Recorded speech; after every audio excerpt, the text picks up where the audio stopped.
Thanksgiving is around the corner, and reality TV star Julie Chrisley has the perfect Southern addition to your menu.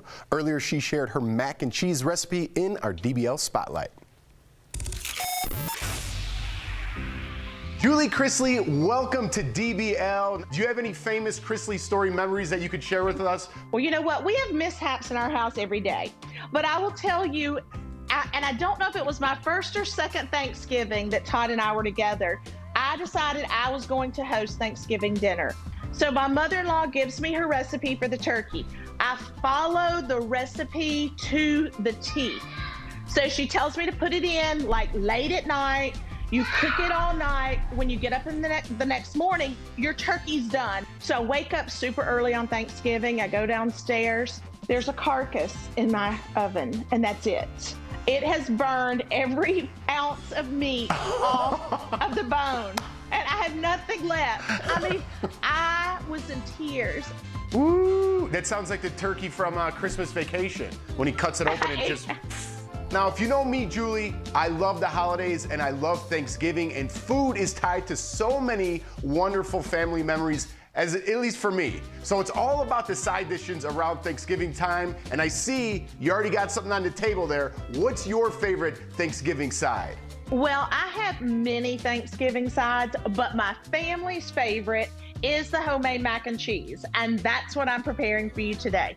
I started with a box of large elbow noodles, and I think a lot of people put too many noodles, which causes their macaroni and cheese to be dry. So I'm adding the cheese, and then I have my milk mixture, which is whole milk. It's half and half, and it's a can of evaporated milk. And then I've whisked in 2 eggs. So that kind of helps to keep everything together. The idea is when you finish this off that you can see that milk mixture at the top. That's when you kind of know that you have enough of it. I wanted you to make sure and see this. Julie, I'm a little bit of a fancy boy.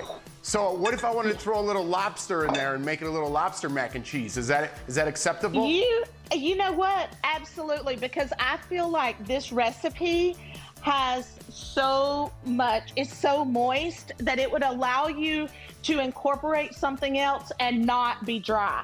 Just spoon this right over, and I see the milk starting to rise to the top, so I can almost see it at the top, which tells me that I am good to go to put it in the oven. And here we are with the finished products. And you can see those noodles on the top are just browned, and it is super yummy.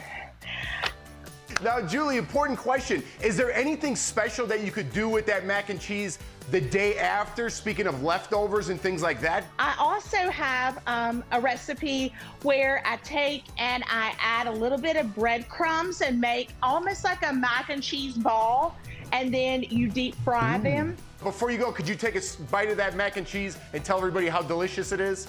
This might be pretty hot, but we'll try it.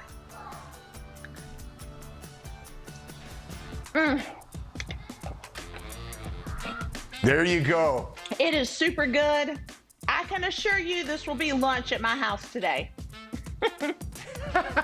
And I can assure you that my wife is going to take that recipe and make it for Thanksgiving. Julie, thank you so much for sharing your time and your recipes with us. And guys, for the full recipe of Julie Chrisley's Southern Mac and Cheese, please head to usanetwork.com. Julie, tell the whole family we said happy holidays from DBL. Thank you, and have a wonderful Thanksgiving. Enjoy your family. You too. Thank you so much.